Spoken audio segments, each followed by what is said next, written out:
Hi, the Stereoman OG is here with my good friend Charles Kirmuss. I'm a customer of his and longtime fan of what he does. And I thought maybe for my viewers I'd have Charles explain his product, the background behind it, how it works, and why it's better than everything else on the market. Take it away, Charles. Well, I appreciate the commendation, if you wish, and the unsolicited ad and saying, hey, it works and is great and whatever. But I'm just like one of you guys. I started playing and spinning records back in 1964 when I was, 10 years old, actually 8 years old. And I was building amplifiers, tube amplifiers, speakers, and gone through the gamut of turntables, from the duals to the BSRs to the Gerards to the Sonys, blah, blah, blah. So I'm actually one of you guys. I love music. And during my high school years, from 71 to 74, on Fridays and Saturdays, I worked audio stores in Montreal. Bill Layton Audio, they were the first people to bring black and white and FM radio to Montreal. And then the audio shop, which actually was not only a Macintosh dealer, but it was the Macintosh speaker engineering department upstairs on the second floor. So I got to hang out with those guys, and 11:30 at night took the last subway home, lived at home with my parents, obviously, and I just enjoyed music. So I got into this crazy thing, not because of me wanting to go and build materials, build products for the audio industry. It was more an engineering challenge. I've done the invention of mobile digital video audio recording back in *89, NMEA strings that we use for aircraft and military for positioning, altitude, speed, direction, and so on.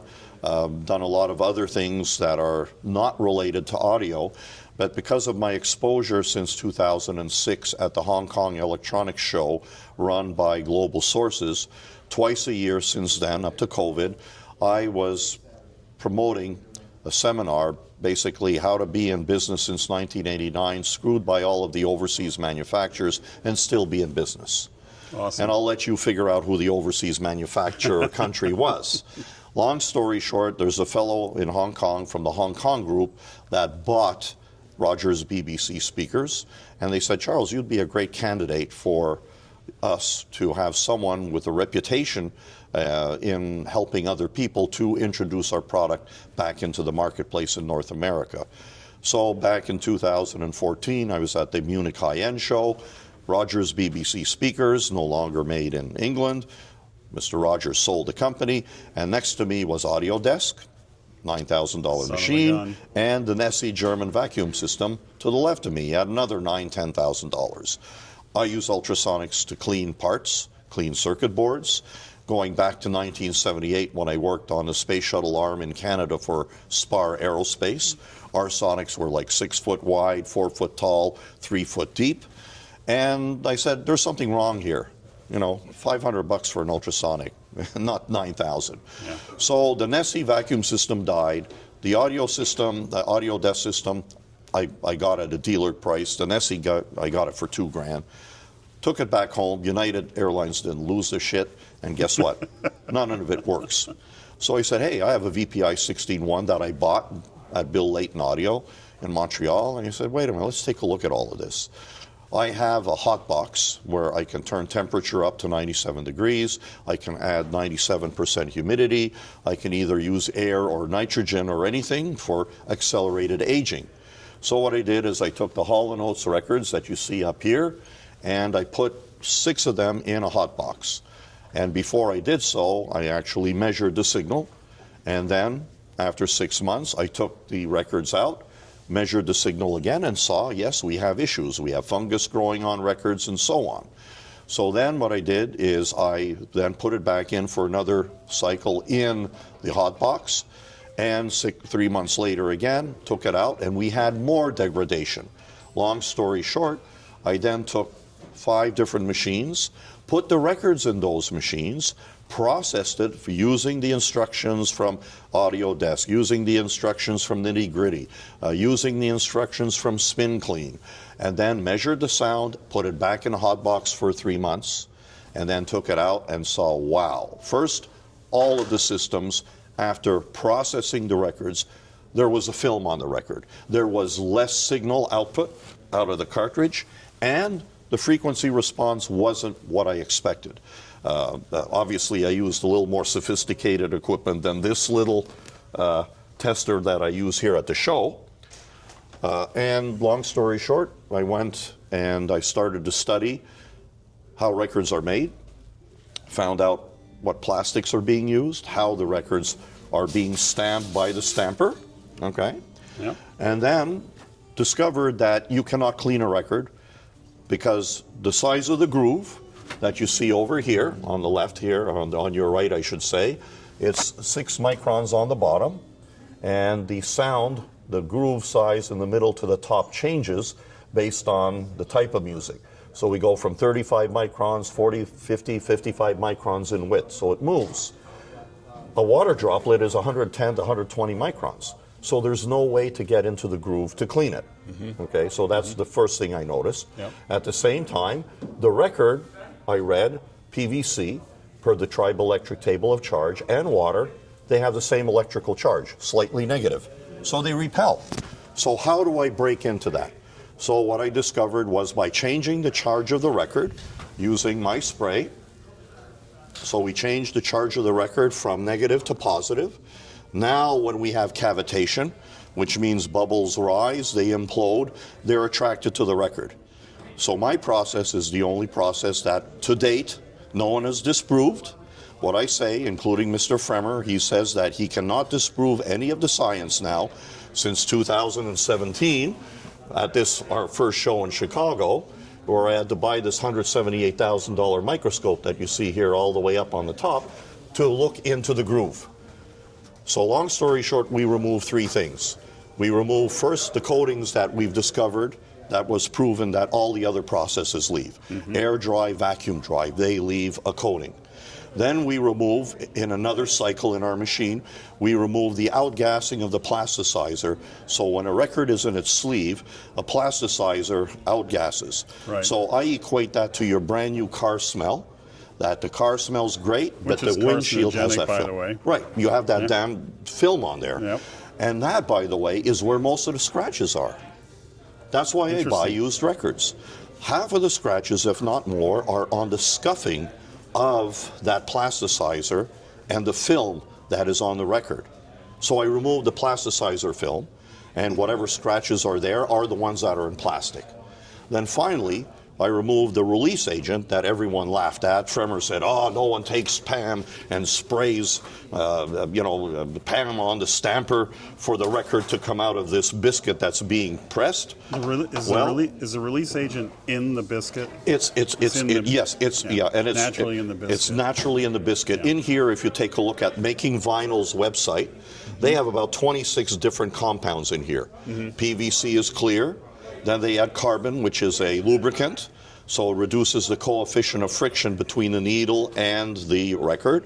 That's why black records sound better. Colored records sound worse, although we use the same stamper.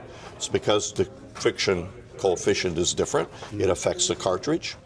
And surprisingly enough, vindicated 4 or 5 years ago, I found a document at the Library of Congress where the Shure brothers in 1977 had an issue with the V15 Mark IV cartridge. I sold it in 1976 working Bill Layton Audio in Montreal. They all came back. Something was on the needle. What was it? They changed the configuration of the needle. So the needle was digging into all of these 3 layers of contaminants. Son of a gun. So if you take a look at the Shure Archives website, the V15 Mark IV came in 1978 with a little brush you put on your tone arm. And that was their kind of, let's, help the situation. A Band-Aid. A Band-Aid. Yeah. And the Mark V solved it because the geometry of the needle changed. So this also validates, they called it a pressing oil. I called it a release agent. And unbeknownst to me, I did not know of any of this until 4 or 5 years ago when I discovered the original Shure documents. So all of this to say is People like myself, people like J.R. Beauclair from Wally Tools, people like Norm Varney from AV Room Services, our friend Bob over here from Bob's Devices. We are the 3 or 4 people that provide you the best bang for your turntable and audio analog experience dollar, because we each give you the best opportunity. So forget about what I'm saying here. Ultimately, what we're interested in is playing this as much as possible. Right. Okay? Yep. So you, instead of spending a $5,000, $10,000, $20,000, $30,000 on an upgrade to your stereo, it starts with first restoring the record. Right. And Now ladies we're and gentlemen, playing this. what Charles is holding is an actual stamper that is used to press vinyl records. There's both halves. Right. And so what Charles is seeking to accomplish is obtaining a surface on your record that absolutely emulates what the stamper has on its surface, so that there's no other residue, there's no other offending agents of any kind remaining on the record surface. So, yeah, Right, perfect. and because we're removing different layers, I'm using cavitation and ultrasonics, and the issue is, what is cavitation? Well, if you take a look at our system here, it's basically a stainless steel tank, and underneath what you have are speakers, if you want, or transducers, and depending on the frequency of the ultrasonic generator, we have different sized bubbles that are created. 25 kilohertz systems are used to remove oil. 120 kilohertz systems are used to remove submicron bacteria, like in endoscopic cameras, like in medical instruments and such. Our frequency is 35 kilohertz with a resonance of 70 kilohertz, which equates to even cavitation of on the record from the edge of the record to the dead wax area. So basically what happens, these bubbles rise, they collapse, and as they collapse, they vacuum materials out. So really an ultrasonic is a vacuum system per se. Because of the bursting of the because of the imploding bubble, right. Now, the issue is, how do we get this? If I put in a working ultrasonic, this is results of an ultrasonic, Humming Guru, an audio desk. We proved that they are not ultrasonics. They're not doing anything. They're bubblers. There's no cavitation. I see no imploding and no pitting Correct. of the Correct. surface. And it's been damaged by me putting it in Sure. my luggage. Yeah. But there's none of this convex, None not of the concave. little bubble Yeah. activity I see on that one. Yeah, Yep. so I showed this to Mr. Fremer in 2017, and he said, "You're full of it." So then I had to buy this cavitation meter here. So this is his machine that he had, the audio desk. There's no cavitation. There's no cavitation here in this other 120 kilohertz system. I had to buy these testers. So here we show cavitation in our system at 810 cavans, anywhere 4 records in a 6.1 liter tank. So the simple aluminum foil tests are validated by equipment. So long story short, if you do not change the charge of the record, my system will do nothing. I'll do some surface cleaning like everyone else does. The record comes out, it will be wet. How do we know our process works? After going in and out of the machine 3 or 4 times, applying this spray, we have a little colorant in here. The colorant shows me what the previous cycle sucked out of the machine, or out of the record, I should say. Oh. Quick dissipation of this gray colorant, the record is restored, and also the record is virtually dry, which proves what the triboelectric table of charges says: negative record, negative water. Yeah. That's it. Let's show my viewers your product, your machine. Yeah, very good. Sure, perfect. Okay. So, I'm industry smart. I'm not going to go and recreate an ultrasonic. So this machine is manufactured by a company called Kodasan in Shenzhen, China. They manufacture 10 to 20,000 ultrasonics a day.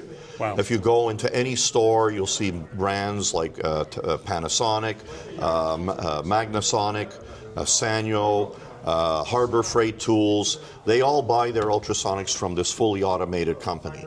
I buy the machine. They've made this. I've made this side change differently. I have my own factory overseas in China, and I change the frequencies and I adjust the balancing. So there's my intellectual property in here. Plus, I own and have designed this assembly that suspends the records in the water. And people say, how come you can't do more than 4 records at a time?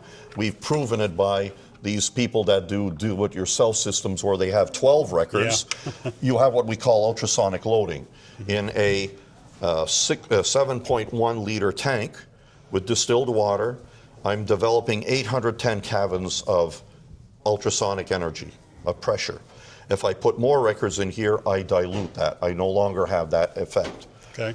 And basically, we just stick the record in, and the record spins, and as the record spins, it's positive, the water is negative, we attract the cavitation, and as the record spins, we lose the charge, so we have to take the record out, put it onto our workspace area, reapply the charge, and put it back in to remove those 3 layers that I identified. Okay. And your record comes out restored. Here at the shows, what we do is we do a before and after test using a spectrum analyzer. We measure the signal out of the cartridge. We measure the frequency response. So we have both qualitative and quantitative analysis. You hear and can see now the increase in soundstage. And new records are probably the worst that we experience because the plastics are not the same. Some of the manufacturers have their own secret recipes, and they all leave these residues out of the press.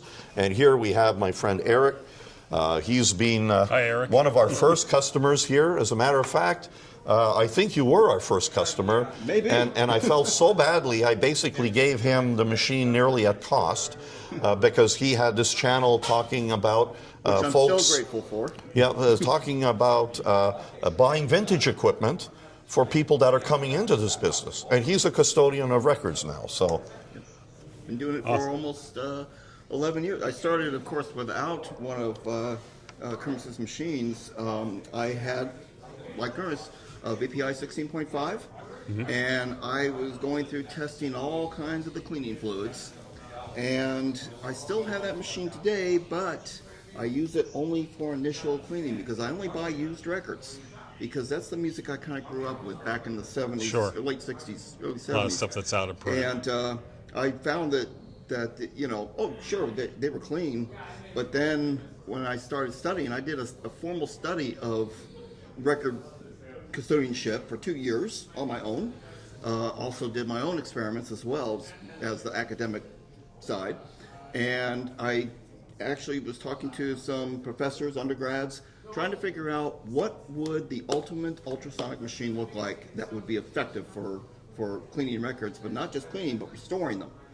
And so I put it all together, sat on it for a couple of years, and Mr. Kirmuss introduced his machine. And I think 2016 was the first time I saw it. 2017 here, right here in the LA show, I in remember Newport that. Beach. I remember that well. Yeah. Took a deep dive into it. Over at the other Hilton. And The other Hilton, yeah. every check mark, every box was checked. I couldn't believe it. And so I contacted Mr. Kirmuss, and we had endless conversations about all this. And finally decided, well, I'm gonna save up for one of these things because this is the ultimate. And then he surprised me, and I'm still eternally grateful. And it has completely changed the game. Yeah, Completely I changed the agree. game. It is. I like to tell people it's much like paintings. When they restore paintings, they don't go into the Mona Lisa and go, "Oh, I got to touch up the blue here," and I got to. No, they clean them. That's how they're restored. Yeah. Records are the same thing. You're doing the same initial process, and that's what you're removing. All the contaminants, whatever they may be. Right. Well, that's what they do with paintings. They remove the contaminants, and the painting's restored. Same thing here. So, yeah, I studied the science behind it and everything else, even including the chemistry, and it just It's real. You know, Yeah. it's real. I Yeah. keep telling people this is Well, science. there's no better testament than that. Yeah, and I apologize to the audience. People say, oh, Charles has a, mascot rabbit. He's running like the around with this mascot Panama rabbit. hat that I got in England and whatever. The new look. The white coat is lost. It got stolen in FedEx. Are you kidding me? So that's gone. So. Oh, I like the white coat. Yeah. There you Get go. So the real issue is we all love music, and there's never been any education for 100 years on record production per se and record reproduction. And people like J.R. Beauclair from Wally Tools, Norm, Bob from Bob's Devices, myself, we're trying to maximize and optimize You're a little far away. your experience. And it starts with playing the stamper. And one of the things that Eric mentioned is very true. I only buy used records at Goodwill stores that are in expensive neighborhoods. The kids get their parents' and grandparents' records. The records do not fit into a CD player, so they get rid of them. And I'm over 65, so it's 50 cents on Tuesdays in Denver at ARC thrift stores. And even if the records have surface scratches, remember, I mentioned that most of the scratches are on the film of the outgassing and the not on the actual plasticizer. vinyl. Many of these sleeves also that were produced are also PVC. So you get two gases onto the record, and sometimes you have a herringbone if the record was put in a sleeve that was too hot. I buy those. Original artists, original artwork, wonderful. And because we've removed those three layers, that typical skid mark that we've all done with a turntable. Every turn, there's that damn tick. Yeah. I ruined the record. Well, as the needle now is further down in the pocket, 7 times, 8 times out of 10, I don't hear that tick. I see it in the plastic. Down lower than the. It's lower than the surface. Right. Okay? Yeah. So, new records, you need to restore them. I love RTI's pressing, so if you're looking, Anne Bisson, we like to sponsor her because she's from where I'm from, Montreal. She's wonderful. She supports the audiophile community. Her records are pressed by RTI, and it's a guaranteed 1.67 dB gain and an 8% more in tone and frequency response. Always very consistent. Others are on the opposite scale. So I love RTI, okay, because they're consistent.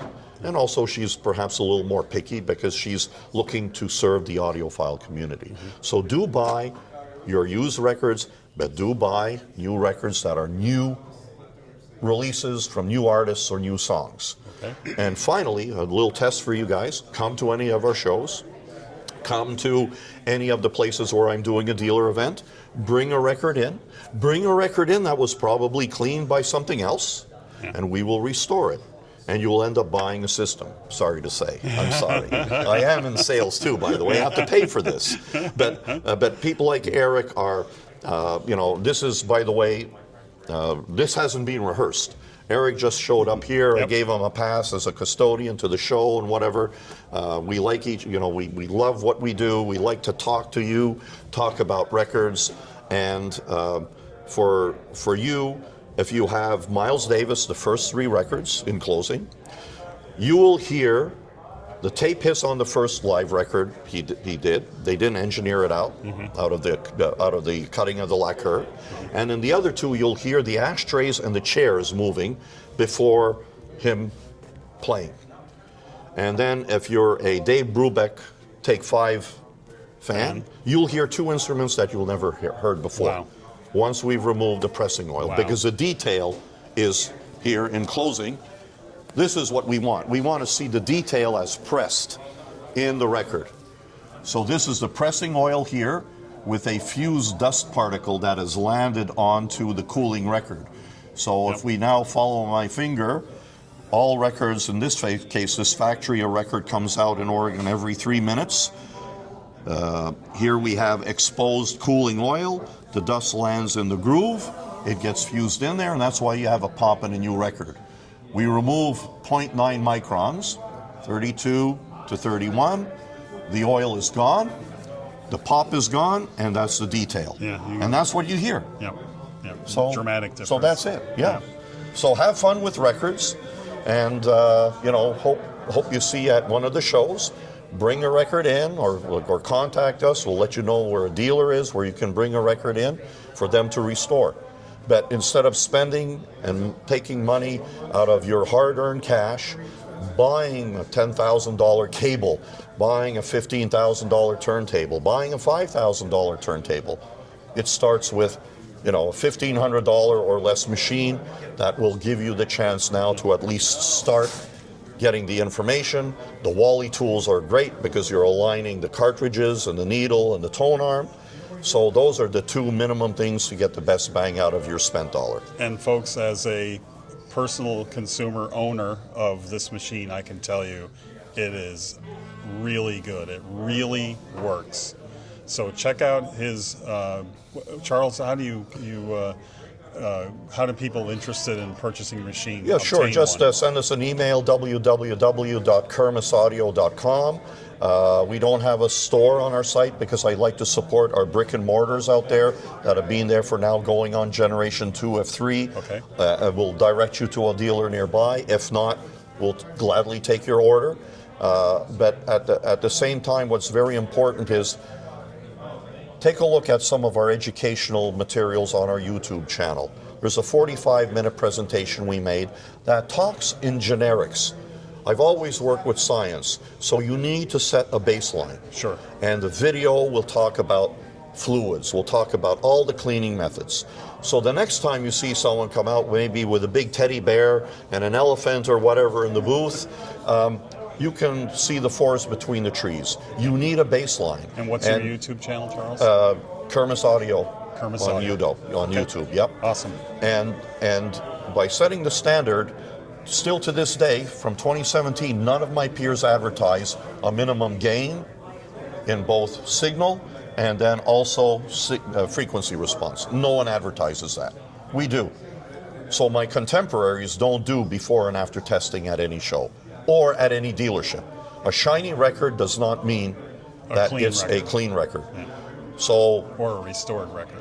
Exactly. Better way to put it. And unfortunately, I love going to Goodwill and garage sales for records. Some unscrupulous record resellers will use lighter fluid, beta shoe polish to give you a very shiny record. We have a dealer like that, the largest one in Denver.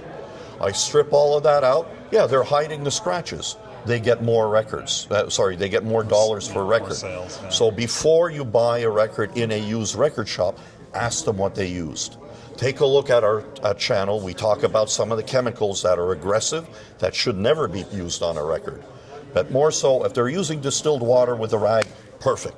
If they don't do anything, even better. Because you don't want to buy damaged goods either. Yeah. And that's it. Charles, thank you very much for that. I much appreciate it. Always a pleasure. Yeah, thank you.